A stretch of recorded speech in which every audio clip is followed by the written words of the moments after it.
माता दी, जय हो माता मंगला गौरी। ओम नमः शिवाय। माता मंगला गौरी का व्रत करने से समस्त इच्छाओं की पूर्ति होती है। माता पार्वती के साथ साथ शिव जी की कृपा प्राप्त होती है। तो आज मैं सुना रही हूँ माता मंगला गौरी की बड़ी ही दुर्लभ पौराणिक व्रत कथा, जिसे आप सभी भक्तगण बड़ी श्रद्धा तथा प्रसन्न चित्त मन से पूरा सुनिएगा। हे माता मंगला गौरी, इस व्रत को करने एवं व्रत कथा को सुनने वाले अपने सभी भक्तगणों पर अपनी कृपा दृष्टि सदा बनाए रखना। जय माता दी। प्राचीन समय की बात है, मध्य देश में पुरुषोत्तमपुर नाम के गांव में सुलोचना नाम की एक ब्राह्मणी अपनी पुत्री सावित्री के साथ रहा करती थी। सुलोचना के पति का स्वर्गवास हो चुका था। सुलोचना उस नगर के एक सेठ के घर में काम काज करके किसी तरह अपनी पुत्री का पालन पोषण कर रही थी। सावित्री जब बड़ी हो गई तो ब्राह्मणी को उसके विवाह की बड़ी ही चिंता सताने लगी। वह दोनों माँ बेटी शिव जी और माता पार्वती की अनन्य भक्त थी। एक दिन ब्राह्मणी जब सेठ जी के घर से काम करके वापस अपने घर आ रही थी, तब उसने पनघट के पास दो स्त्रियों को बातें करते सुना। उसमें से एक स्त्री कह रही थी कि सावन में मंगला गौरी माता का व्रत करने से अच्छा वर मिलता है। मैं तो इसीलिए सावन के पहले मंगलवार से मंगला गौरी माता का व्रत करूंगी, जिससे मुझे अच्छा सुयोग्य वर मिलेगा। ब्राह्मणी ने जब यह बात सुनी तो वह घर आकर यह बात अपनी बेटी को बताई। तब सावित्री ने कहा कि माँ, यह सब तो ठीक है, पर विवाह में खर्च करने के लिए धन कहाँ से आएगा? और यदि सुयोग्य वर मिल भी गया तो वह बिना धन के विवाह के लिए तैयार नहीं होगा। ब्राह्मणी यह सुनकर गहरी सोच में पड़ गई। फिर उसने कहा, हे पुत्री, जो होगा सो देखा जाएगा। तू भगवान शिव और माता मंगला गौरी को प्रसन्न करने के लिए मंगला गौरी व्रत कर। सावन के पहले सोमवार से भगवान शिव का व्रत करो। मुझे विश्वास है कि माता पार्वती तुम्हारी हर मनोकामना अवश्य पूर्ण करेंगी। माँ की बात सुनकर सावित्री ने सावन के पहले मंगलवार को मंगला गौरी का व्रत किया और शाम को पूजा कर व्रत खोला। अगले दिन वही ब्राह्मणी काम करने सेठ के घर पहुंची। वहां काम करके जब वह अपने घर वापस आ रही थी तो रास्ते में जब वह पीपल के पेड़ के पास पहुंची तो उसे किसी के रोने की आवाज सुनाई दी। उसने देखा कि उस पेड़ के पास एक बूढ़ी औरत बैठी रो रही है। उस ब्राह्मणी ने उससे रोने का कारण पूछा तो उसने बताया कि यह पेड़ मेरा बेटा था, वह लकड़ी काट कर बेचता था। एक दिन वह पेड़ पर लकड़ी काट रहा था, तभी अचानक से लकड़ी हाथ से फिसल कर उसी पेड़ के नीचे बैठे एक ऋषि के सिर पर जा गिरी और उस ऋषि के सर में चोट आ गई, जिससे उस ऋषि के सर से खून की धारा निकलने लगी। इससे वह ऋषि बहुत ही क्रोधित हुए और उन्होंने मेरे बेटे को श्राप दे दिया और वह यहाँ पीपल का पेड़ बन गया।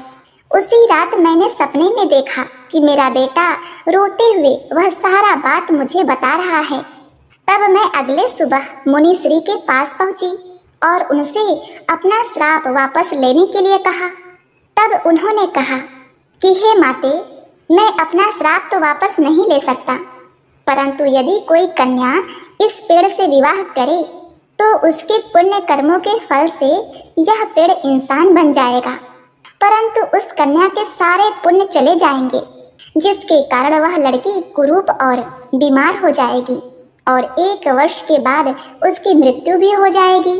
आगे बुढ़िया माई ने उस ब्राह्मणी से कहा कि हे बेटी, कौन सी कन्या है और कौन सा परिवार है जो मेरी बात सुनकर मेरे बेटे इस पेड़ से विवाह करने को तैयार होगा? अब ब्राह्मणी सारी बात सुनने के बाद चुपचाप अपने घर चली आई और उसने सभी बातें अपनी बेटी को बताई। तब बेटी ने कहा, माँ, मैं इस पेड़ से विवाह करने को तैयार हूँ और अपने सारे पुण्य भी उसे देने को तैयार हूँ। ब्राह्मणी ने कहा, नहीं बेटी, तू ऐसा नहीं कर सकती। तूने अगर ऐसा किया तो 1 साल के बाद तुम्हारी मृत्यु निश्चित है। मैं तुम्हें ऐसा बिल्कुल भी नहीं करने दूंगी। तब सावित्री ने कहा, हे माँ, आप चिंता न करो, मेरी रक्षा खुद माता गौरी करेंगी। आगे जो मेरी किस्मत होगी, आप चिंता न करें। प्रिय भक्तगणों, इस प्रकार से सावित्री जिद करने लगी और खाना पीना छोड़ दिया। 2 दिन बाद जाकर उस ब्राह्मणी को अपनी बेटी के जिद के आगे मानना पड़ा। अब अगले दिन वह अपनी बेटी को लेकर उसी पेड़ के नीचे पहुंची। वहां पहुंचकर उसने बुढ़िया माई को सारी बात बताई। यह सुनकर बुढ़िया माई को बहुत ही खुशी हुई। उसी दिन पंडित को बुलाकर पुत्री का विवाह उस पेड़ से करा दिया। जैसे ही विवाह संपन्न हुआ, वह पेड़ एक सुंदर युवक बन गया। अब उस ब्राह्मणी ने अपनी बेटी सावित्री को उस युवक के साथ विदा कर दिया। अपने सारे पुण्य कर्मों का फल देने के कारण सावित्री बीमार रहने लगी।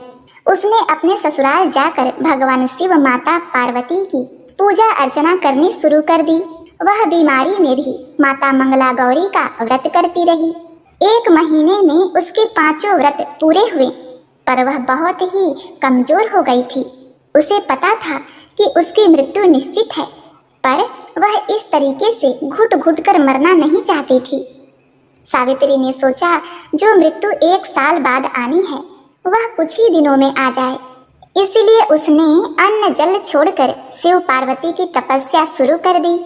एक दिन रात को जब वह ओम नमः शिवाय का जाप कर रही थी, तो उसी समय माता पार्वती प्रकट होकर उसे दर्शन देती हैं और उन्होंने कहा, हे बेटी सावित्री, तुमने अपने कष्टों की चिंता छोड़कर अपना सारा पुण्य अपने पति को देकर उसे श्राप मुक्त कराया। तुम्हारी सच्ची भक्ति ने मेरा मन जीत लिया है। मैं तुम्हें अखंड सौभाग्यवती होने का वरदान देती हूँ। साथ ही तुम्हारे सारे पुण्य फिर से तुम्हें प्राप्त होंगे। अब से तुम और तुम्हारे पूरे परिवार पर सदा मेरी कृपा बनी रहेगी। यह कहकर पार्वती जी अंतर ध्यान हो गईं। उनके जाने के बाद सावित्री पहले जैसी रूपवती हो गई और वह अपने सास तथा पति के साथ सुखी पूर्वक जीवन व्यतीत करने लगी। हे माता मंगला गौरी, इस व्रत को करने वाली तथा इस कथा को सुनने वाली सभी बहनों, सभी स्त्रियों के सुहाग की रक्षा करना और सभी कुंवारी कन्याओं को सुयोग्य वर देना। जय माता मंगला गौरी। ओम नमः शिवाय। प्रिय भक्तगणों, इस कथा को पूर्ण करने के लिए अब आइए श्रवण करते हैं अखंड सौभाग्य और पुत्र देने वाली माता मंगला गौरी की दूसरी व्रत कथा।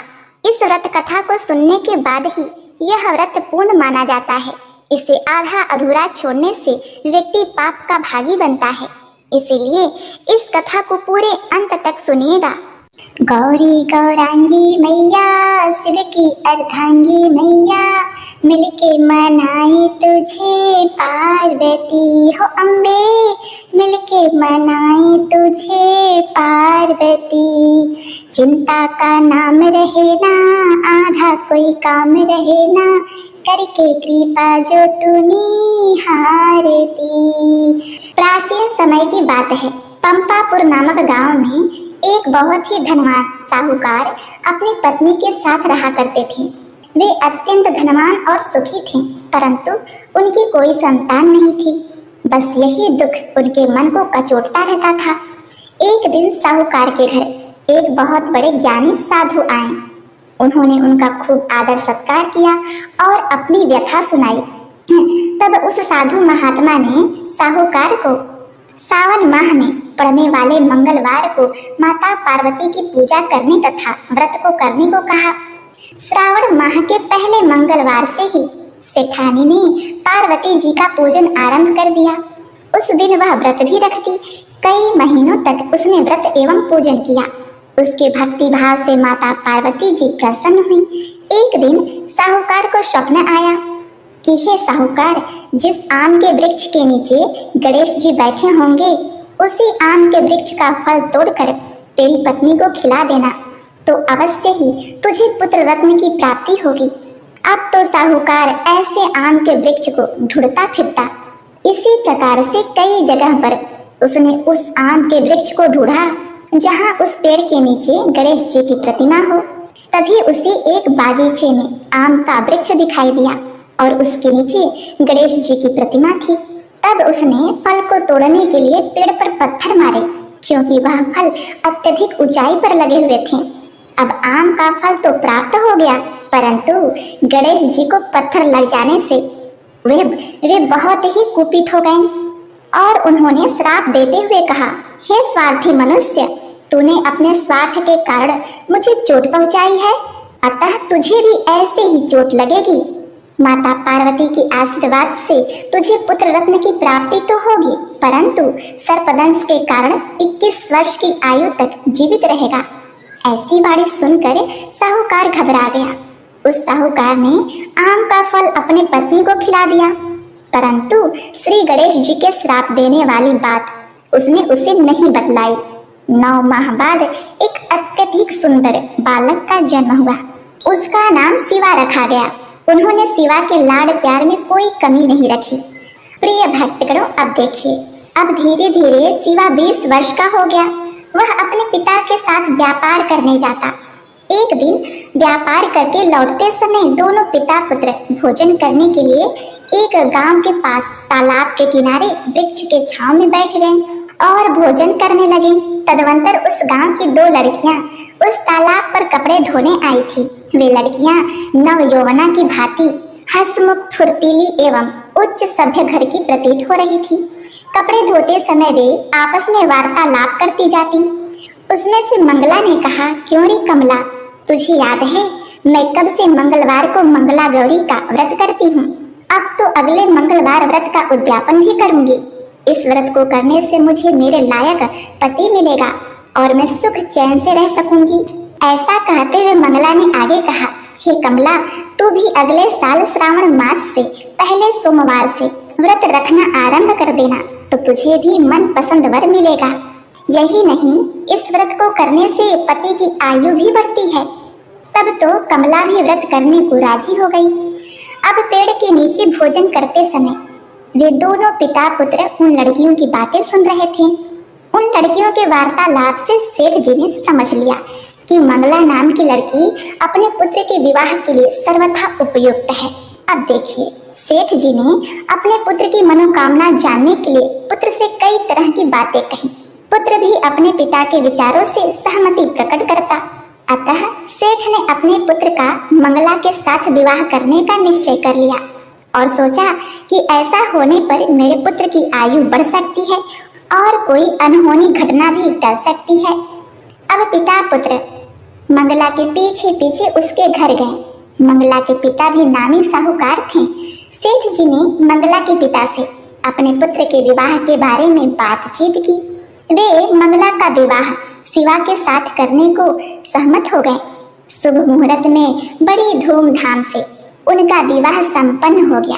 दोनों ने पति पत्नी के रूप में संसार चलाना शुरू कर दिया, तो घर में आनंद का वातावरण रहने लगा। मंगला ने ससुराल में आकर भी मंगला गौरी का व्रत नियमित रूप से चालू रखा, जिससे माता पार्वती एक दिन मंगला को स्वप्न में दर्शन देकर कहने लगी, हे पुत्री मंगला, मैं तेरे व्रत से प्रसन्न हूँ, लेकिन तेरे पति की आयु बहुत कम है। अगले महीने मंगलवार को एक सर्प तेरे पति के प्राण लेने आएगा, लेकिन तू घबराना नहीं। सर्प के लिए एक प्याले में मीठा दूध रखना, उसके पास एक खाली मटकी रख देना। सांप दूध पीकर अपने आप मटकी के अंदर बैठ जाएगा। तब तू जल्दी से उस मटकी का मुंह कपड़े से बांध देना और उसे जंगल में छोड़ आना।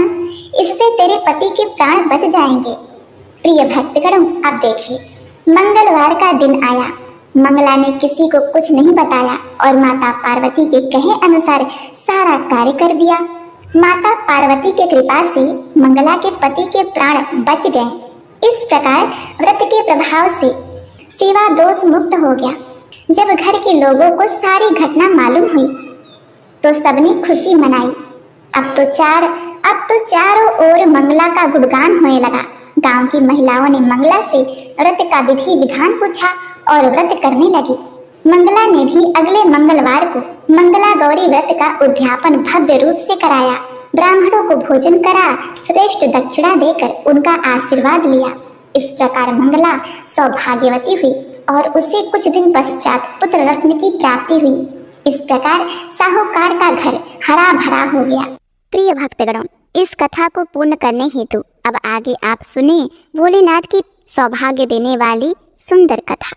तन की जाने मन की जाने, जाने चित की चोरी, उस महाकाल से क्या छिपावे, जिनके हाथ में है सबकी डोरी। एक बहुत ही मनोरम गांव था। उस गांव के बाहर छोटा सा शिव मंदिर था, जिसमें एक बहुत ही बूढ़े पुजारी रहा करते थे। एक दिन एक गरीब माँ अपने नन्हे से बालक को मंदिर के द्वार पर छोड़कर चली गई। बहुत खोजने पर भी पुजारी जी को बालक के परिवार का कुछ पता नहीं चला। जब गांव का कोई भी व्यक्ति उस बालक का पालन पोषण करने को तैयार नहीं हुआ, तो पुजारी जी ने भगवान शिव की इच्छा समझकर उसे अपने पास रख लिया और उसका नाम गोपाल रखा। गांव के श्रद्धालु भक्तों से जो कुछ प्राप्त होता, उसी से भगवान शिव का, पुजारी जी का और बालक गोपाल का किसी तरह गुजारा चलता था। यदि किसी दिन कम भी पड़ जाता, तो पुजारी जी बालक और भगवान को भोग लगाकर स्वयं गंगा जल पीकर रह जाते। धीरे धीरे गोपाल बड़ा होने लगा और वह पुजारी जी के कामों में हाथ बटाने लगा। वृद्ध पुजारी जी के थके हारे हाथों को कुछ आराम मिलने लगा। इसीलिए उन्होंने गोपाल को मंदिर की सफाई, भगवान शिव की पूजा, उनको भोग लगाने और उनकी आरती करने की विधि अच्छी प्रकार समझा दी। भगवान शिव के नाम का जाप और कीर्तन करने में समय लगाने लगे। एक दिन भगवान शिव के मंगलकारी नाम का ओम नमः शिवाय, ओम नमः शिवाय, ओम नमः शिवाय, शिव शिव शिव का जाप करते हुए उनके प्राण छूट गए। अब बालक गोपाल का इस संसार में भगवान शिव के सिवाय और कोई सहारा नहीं था। उसने पुजारी जी की ये 3 बातें कभी नहीं भूली। भगवान भोलेनाथ शिव शंकर को ताजी गर्म रसोई का भोग लगाना, भगवान को भोग लगाए बिना स्वयं कुछ नहीं खाना, भगवान शिव पर विश्वास रख कभी भी किसी भी चीज का संग्रह न करना, बासी भोजन तक का भी नहीं। यदि कोई भक्त पहले से भोजन या मिठाई मंदिर में दे जाता, तो बालक गोपाल उसे गरीबों में बांट देता। वह ताजी रसोई बनाकर ही भगवान को भोग लगाता, उसके बाद ही स्वयं प्रसाद ग्रहण करता और यदि बचता तो उसे बांट देता। यदि रसोई बनाने को सामग्री नहीं होती, तो गोपाल भोले बाबा को गंगा जल पिलाकर ही रह जाता। एक बार बरसात का मौसम आया। 3-4 दिन तक मूसलाधार वर्षा होती रही और मंदिर में एक भी भक्त नहीं आया। गोपाल अपने भोले बाबा को गंगा जल का ही भोग लगाता रहा और बेचारा अपने खुद उसी गंगा जल को पीकर रह जाता। अब देखिए, भगवान भोलेनाथ बालक की भक्ति और सहनशीलता की परीक्षा भी ले रहे थे, किंतु आखिर में अपने भक्त बालक को भूख से तड़पता देखकर उनसे रहा नहीं गया। और वहाँ माता पार्वती तो ममतामयी है ही। वे सेठ के नौकर का रूप धारण करके हाथ में भोजन सामग्री की बहुत सारी पोटली लेकर वर्षा में भीगते हुए मंदिर के द्वार पर जा पहुँचे। उन्होंने आवाज़ लगाकर गोपाल को बुलाया और उसके हाथ में पोटली देते हुए बोले, सेठ जी ने यह कच्चा राशन भेजा है, इसे रसोई बनाओ और भोग लगाओ और स्वयं भी प्रसाद पाओ। मैं कल फिर आऊँगा। गोपाल ने आशीर्वाद देकर उसे विदा किया और सूखी गीली लकड़ियों से धुएं में गर्म रसोई बनाकर भोले बाबा को भोजन कराया। पूरे बरसात के मौसम में भोले बाबा नौकर के भेष में गोपाल के घर आते और सीधा दे जाते और स्वयं भी गर्म गर्म रसोई का भोग पाते। एक दिन गोपाल ने सोचा, सेठ जी को सीधा भेजते हुए 4 महीने हो गए हैं, किंतु वे स्वयं कभी मंदिर में नहीं आए, कभी भी भोले बाबा का प्रसाद ग्रहण नहीं किया।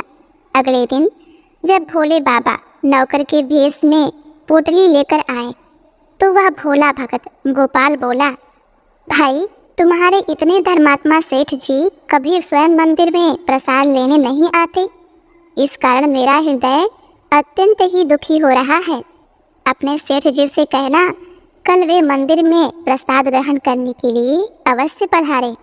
यह सुनकर नौकर बने भगवान शिव चौंक कर घबरा गए और बोले, अरे अरे पुजारी जी, सेठ जी मेरे द्वारा आपको सीधा भेजते हैं ना, आपको राशन तो भेजते हैं, आप इससे पकवान बनाइए, भोले बाबा को भोग लगाइए और स्वयं भी प्रसाद खाइए। फिर सेठ जी को बीच में बुलाने की क्या जरूरत पड़ गई? जैसा चल रहा है वैसा चलने दीजिए ना। गोपाल बोला, ऐसे कैसे चलने दूं? आपके धर्मात्मा सेठ जी इतने दिनों से भगवान भोलेनाथ को प्रसाद बनाने के लिए इतने सारे राशन भेजते हैं, क्या मैं उन्हें भगवान का प्रसाद देने का अपना कर्तव्य भी पूरा ना करूं? मैं किसी का उधार खाने वाला नहीं हूं। अपने सेठ जी से कह देना, यदि कल भोले बाबा का प्रसाद ग्रहण करने वे नहीं पधारें तो मैं उनका सीधा लेना बंद कर दूंगा, मैं उनसे कोई भी सामग्री नहीं लूँगा। नौकर बने भोले बाबा तो अपने भोले भगत की अकड़ देखकर काँप उठे और यह सोचकर मन ही मन हंस भी रहे थे, अरे वाह, आज तो लेने वाला ही देने वाले पर धौंस दिखा रहा है। लेकिन सरल हृदय भक्त के मनोभाव पर रीझ कर वे बोले, ठीक है पंडित जी, कल सेठ जी मंदिर में प्रसाद ग्रहण करने अवश्य आएंगे। प्रिय भक्तों, अब देखिए, दूसरे दिन बड़े ही सवेरे भोले बाबा नौकर के भेष में दूध और बहुत सारी सामग्री लेकर मंदिर पहुंच गए। गोपाल चौंकते हुए बोला, भाई आज इतना सारा सिद्धा किस लिए?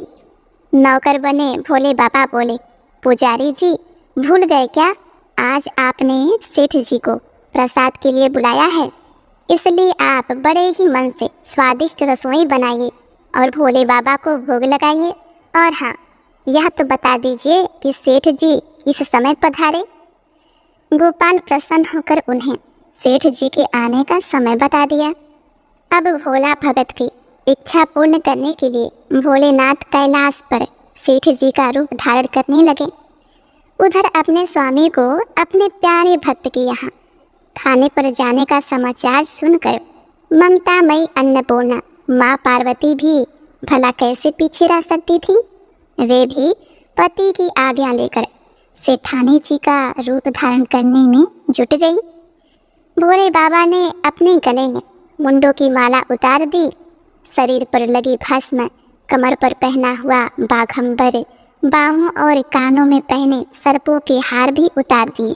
उन्होंने एक मखमल सुंदर कुर्ता धारण किया, अपने जटाएं सीधी कर गंगा और चंद्रमा को उसमें छिपा लिया, ऊपर से एक सुंदर सी रंग बिरंगी पगड़ी भी पहन ली। सदैव नंगे पैर विचरण करने वाले हमारे शिव जी आज अपने पैरों में रेशमी जूतियां धारण कर ली थी। हाथ का त्रिशूल और डमरू भोले बाबा ने नंदी के हाथ में थमा दिया और अपने हाथ में एक सुंदर छड़ी लेकर पार्वती जी की प्रतीक्षा करने लगे और खूब ठाट बाट से कैलाश पर्वत पर चहलकदमी करने लगे। उधर पार्वती जी घंटों से अपना श्रृंगार करने में जुटी थी, क्योंकि महिलाओं की आदत है ना, वैसे ही उन्होंने आज अपने पति देव के नगर में बनी सुंदर नगरी काशी, जहाँ से बनारसी साड़ी उसे पहन लिया, जिसका रंग सेठ जी के कुर्ते से बहुत ही मैच कर रहा था। उन्होंने सोने चांदी हीरे के जगमगाते हुए आभूषण धारण कर लिए, अपने हाथ में बहुत ही सुंदर बने हुए धन के थैले को थाम लिया और भोले बाबा के बार बार आवाज़ लगाने के बाद श्रृंगार कक्ष से बाहर आए। जब पार्वती जी और शिव जी ने एक दूसरे को सेठ सेठानी के वेश में देखा तो वे चकित होकर एक दूसरे को निहारते ही रह गए। दोनों एक दूसरे को देखकर निहाल हो रहे थे।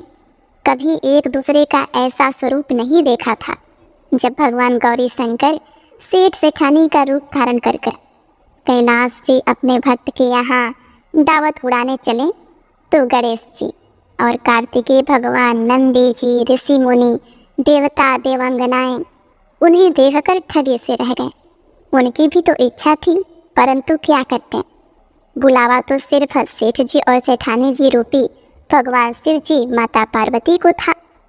सेठ बने शिव जी अपने हाथ में ली हुई छड़ी को बड़े ही मज़े से घुमाते हुए पृथ्वी पर टहलते हुए चल पड़े और उनके पीछे पीछे माता पार्वती उनके पाँवों की पायल जो कि छन छन मधुर ध्वनि करती हुई मंदिर में प्रवेश करती हैं। अपना भोला भगत जो कि गोपाल आज बहुत ही सुबह उठकर सेठ जी के स्वागत में भांति भांति के पकवान बनाने में जुटा हुआ था। अपने भोले बाबा का भोग वह चलते फिरते तो बना लेता था, किंतु आज उसी कई महीनों से भगवान को भोग लगाने के लिए सीधा राशन भेजने वाले सेठ जी को प्रसाद जो देना था, अतः आज उसने अपनी सारी पाक कला झोंक डाली। उसने सेठ जी द्वारा भेजे हुए चावल धोकर खीर बनाई, सेठ जी द्वारा भेजे हुए पिस्ते, बादाम, केसर, चिरौंजी, किशमिश डाले और साथ ही बड़े प्रेम से आटे को गूँथ कर लोइया बनाकर उससे पूरियाँ बनाई।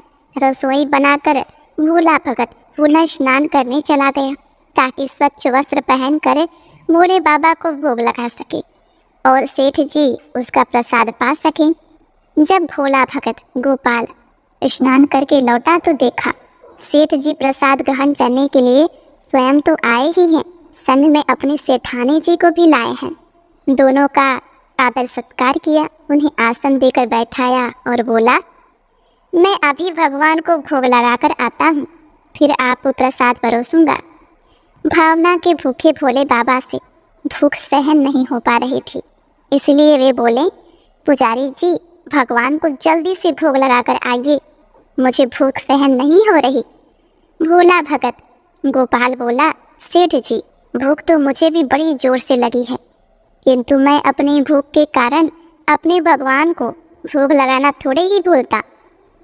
यदि दुनिया के सारे लोग इसी तरह अपनी भूख के लिए भगवान को भोग लगाना भूल जाएं, तो भगवान तो भूखे ही रह जाएंगे। सेठ जी बने हमारे भोले बाबा महादेव जी बोले, अच्छा ठीक है पुजारी जी, एक पत्तल उठा, इधर मैं पत्तल परोसता हूँ, मुझसे भूख तो सहन नहीं हो पा रही है और आप भगवान भोलेनाथ को भोग लगाकर आइए। गोपाल सेठ जी बने भोले बाबा को डांटते हुए बोला, सेठ जी भगवान के काम में न तो जल्दीबाजी चलती है और न ही कंजूसी। मैं जब तक भगवान को भोग नहीं लगा लेता आप रसोई के पास भी नहीं फटकेंगे। आप चुपचाप इधर बैठ जाइए और ओम नमः शिवाय जपते रहिए, मैं अभी आता हूँ और आपको भर पेट भोजन कराता हूँ। सेठ बने शिव जी डांट खाकर चुपचाप अपने आसन पर जा बैठे। सेठानी बनी पार्वती जी उनकी यह दशा देखकर बड़ी मुश्किल से अपनी हंसी रोक पाई, लेकिन जैसे ही भोला भगत गोपाल पत्तल में सामग्री लेकर भगवान को भोग लगाने मंदिर में गया, भगवान शिव पार्वती जी को मौन रहने का संदेश देकर चुपके चुपके पैर रखते हुए रसोई में गए और उन्होंने एक एक व्यंजन उठाकर चखना शुरू कर दिया। भोले बाबा तो प्रसाद को चखते ही चौंक गए। खीर में चीनी की जगह नमक भरा हुआ था, सब्जियों में चीनी भरी हुई थी। जैसे ही भोले बाबा ने रोटी का एक ग्रास तोड़कर मुंह में दिया, सी सी करने लगे, क्योंकि रोटी में मिर्ची ही मिर्ची भरी थी। वे सी सी करते हुए उल्टे पांव भाग गए और अपने आसन पर जा बैठे। माँ पार्वती अपने स्वामी की यह हालत देखकर खिलखिलाकर हंस पड़ी। इससे पहले कि भगवान शिव जी पार्वती जी के सामने कुछ सफाई दे पाते, गोपाल ओम नमः शिवाय मंत्र का जाप करते हुए आ पहुँचा। उसने भोजन को रसोई में से निकालकर गंगा जल छिड़क कर प्रसाद मिलाकर पवित्र बना डाला और फिर सेठ जी के सामने पत्तल परोसकर हाथ जोड़कर बोला, सेठ जी अब आप जी भरकर प्रसाद पाइए। प्रिय भक्तों, भगवान शिव जी तो अभी अभी भक्त की भक्ति से भी जोरदार उनके हाथ की बनी हुई रसोई चख चुके थे, अतः उसे खाने की बात सुनकर उनके पसीने छूट गए। कभी वे गोपाल का मुंह देखती और कभी माता पार्वती को देखने लगती। गोपाल को सेठ जी की ढील बर्दाश्त नहीं हुई और बोला, सेठ जी अब आपको क्या हो गया? अभी अभी तो इतनी उतावले थी, आपको भूख लगी थी, अब आप भोजन क्यों नहीं करते? अगर आप भोजन ग्रहण करेंगे तभी तो माता जी प्रसाद ग्रहण करेंगी और फिर मैं पाऊंगा। गोपाल की ललकार सुनकर भोले बाबा ने चुपचाप खीर का कुल्हड़ उठाया और सारी नमकीन खीर गटागट पी गए। कुल्हड़ खाली होने की देर थी कि वह भोला भगत गोपाल ने उसे झट से भर दिया। अपने प्रिय भक्त के हाथों से परोसे हुए भोग में भगवान को आज 2 गुना स्वाद लगने लगा। जगत जननी माता पार्वती भक्त और भगवान दोनों के प्रेम को देखकर मंत्रमुग्ध होती रही। जब सारी रसोई समाप्त हो गई तो भगवान ने एक जोरदार की डकार ली। भोला को होश आया और बोला, सेठ जी वाह, मैं ही बावला था जो इतनी थोड़ी सी रसोई बनाई है। अरे मुझे पता होता कि आपको प्रसाद ग्रहण करना इतना अच्छा लगता है तो मैं और ज़्यादा रसोई बनाता। भगवान शिव अपने पेट पर हाथ फेरते हुए सेठानी बनी पार्वती जी की ओर मुस्कुराते हुए बोले, पुजारी जी मैं इतना रोज कहाँ खाता हूँ, किंतु आज प्रसाद इतना स्वादिष्ट बना था कि अपने पर वश ही नहीं कर सका और खाता ही चला गया। किंतु तभी गोपाल रुआसा होकर बोला, सेठ जी अब तो आपने ठीक नहीं किया, माता जी तो भूखी ही रह गई, वे क्या खाएंगी। ममतामयी पार्वती जी ने उस भोले भक्त गोपाल को रुआसा देखकर उन्होंने बची हुई खीर की 4 बूंदें अपने कंठ में डाल ली। भोले बाबा द्वारा भोग लगाने से प्रसाद में अलौकिक तेज और स्वाद भर गया था। ऐसी सुगंध और मीठी खीर चखकर जगत जननी तृप्त हो गई और उनके तृप्त होते ही सृष्टि का प्रत्येक प्राणी तृप्त हो गया। भोला भगत गोपाल बोला, सेठ जी आपने और माताजी ने प्रसाद तो ग्रहण कर लिया, इससे मुझे बहुत ही संतोष हुआ। समझ लीजिए कि आप दोनों द्वारा प्रसाद ग्रहण करने से मेरा भी पेट भर गया।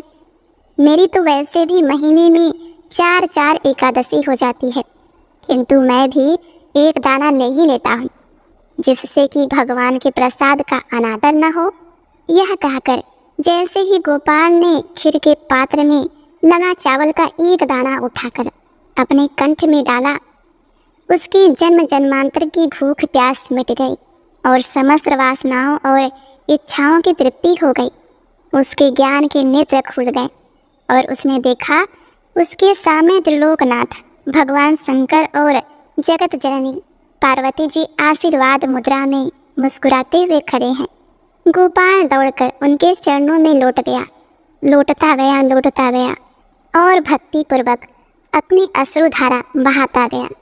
एक बार प्रेम से बोलिए, जय भोलेनाथ, ओम नमः शिवाय।